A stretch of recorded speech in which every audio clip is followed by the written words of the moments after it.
It's been a long time since I created a video, especially a video about rideshare, but there's a reason for that. If you just look at metrics all across the board, I think when it comes to rideshare, this is honestly what I think about the genre.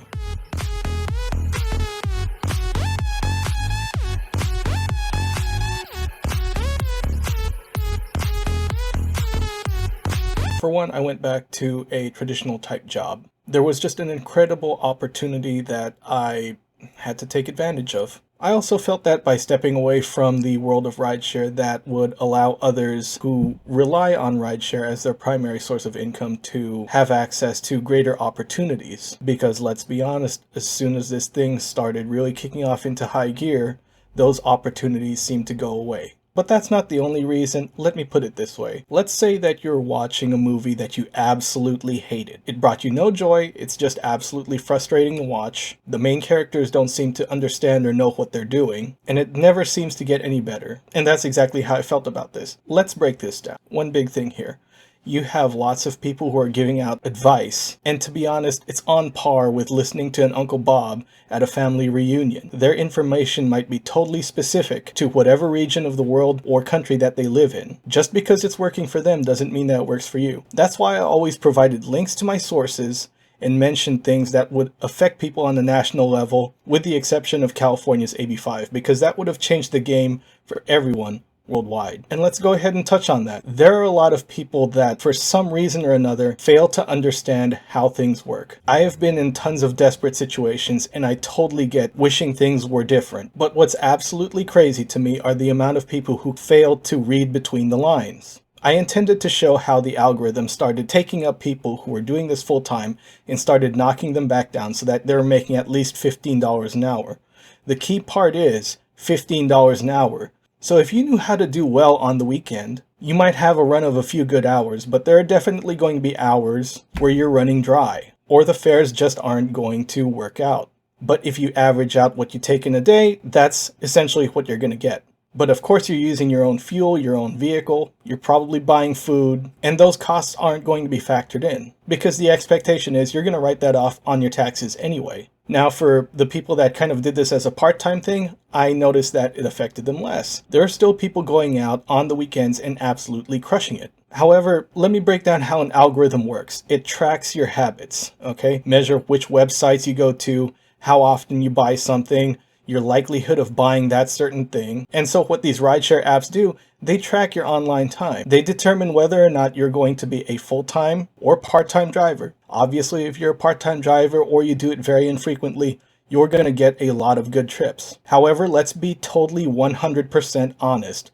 Not every day is going to be a all-out crush everyone type day. You are going to get some days where the pickings are absolutely slim, because you can't be everywhere at once for everyone at once, especially if you live in a major city. That leads to another issue of mine: unrealistic expectation. Right now, I want you to think about all the people who are supposed to be super successful at rideshare. Doesn't matter if it's like YouTube or someone you know in general. I mean, really think about this. How many of them are living it up? I mean, really living it up without even investing, without having a sort of side hustle, without doing YouTube, without having something to fall back on. Chances are that number is very, very small. And for good reason. There are a lot of people that think, I could do this and it won't really cost me anything, it'll be nice, and they don't know the first thing about taxes, they don't know the first thing about vehicle maintenance, ancillary costs that go with maintaining a business. And for full disclosure, yeah, I have been involved in the medical field, I've been in the military,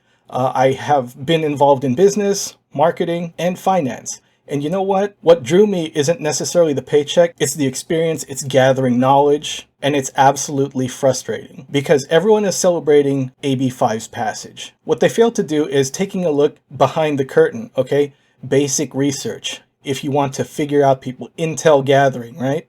Then you figure that a lot of these lawyers that are representing people doing this, that, and the other thing, they might have, I'm not going to name any names because, you know, that's a touchy subject, but let's say that they had a competing venture, or they're willing to settle for 1% of the initial claim. So, you know, $600K, that's still $6,000 in their pocket, all said and done. They give you 50%, they still net $3,000 from that. What you have to think is, a lot of these guys put out these big giant numbers. I'm going to get 600K. No, you won't. No, you will not. Because the moment you take that to the judge, a judge who is college educated, a judge, and I'm not saying you need college. I really don't think you need college at all to be successful. But then I want you to think about another human being looking at this from personal bias, from a biased lens. They're going to think, why did I bust my butt in college? And then there's this random 30 to 50-year-old something driver that came from a third world country with no educational experience, all of a sudden demanding more money than a college educated doctor or judge or lawyer. You really think that that guy is going to take a look at it seriously and go, yeah, you're going to get the full amount. You're going to get that 600K. That's exactly what you worked for. No, of course not. You have to think from that biased perspective. They're definitely going to think that you're trying to loophole them somehow, or that you're insulting their years of work that they put in to get to where they're at.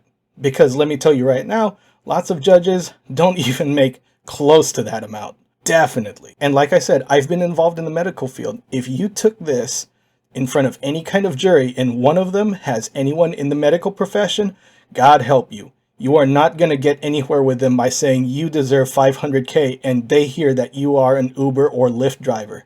I guarantee you they will work against that. They will definitely say, why? Why? Do you own a legit business in the first place? And my third gripe, it's more of the same. It's always the same thing. Uber, Lyft, always bad. Drivers, nothing but good. You know what, drivers? Let me put it bluntly, because I think this will be the last type of interaction I'm going to do as far as rideshare goes. I'm going to be moving towards doing, equipment reviews and stuff that'll make your life on the road a lot easier, because you guys just want confirmation bias. You want to hear the same thing.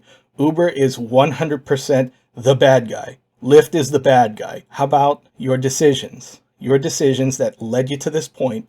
You could easily, from videos on YouTube, learn how to do your taxes, learn how to write certain things off, how to improve certain vehicles.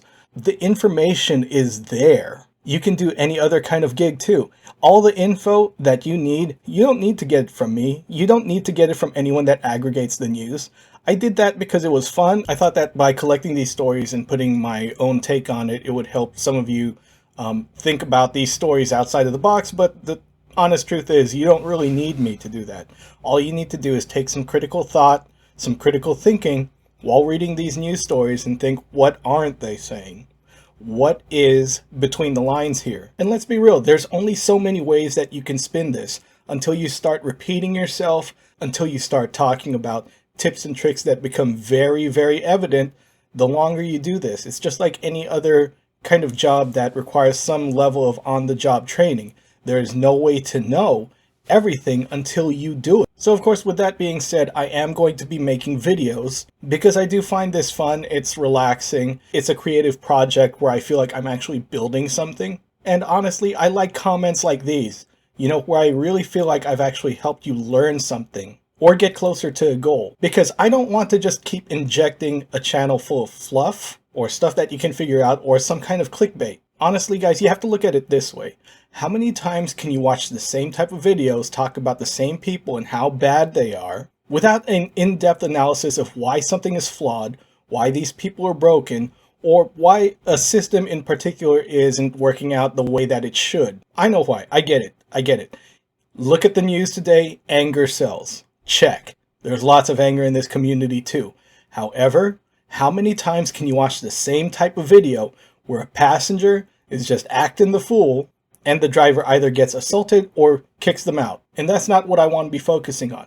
What I am going to focus on from this point moving forward are tips, tricks, strategies, items that will help make your experience on the road a lot better. That's from about 20 years worth of military, medical, security, and world travel experience just in general. But other than that, yeah, I'm not going to be focusing on rideshare per se, unless it's something that will actually improve your life. So that's it for right now. It is dang near like almost 100 degrees in this room. Very uncomfortable, but I wanted to keep you abreast of what's going on. I haven't gone anywhere. I am not leaving, but someone a long time ago told me, Semper Gumby, always be flexible.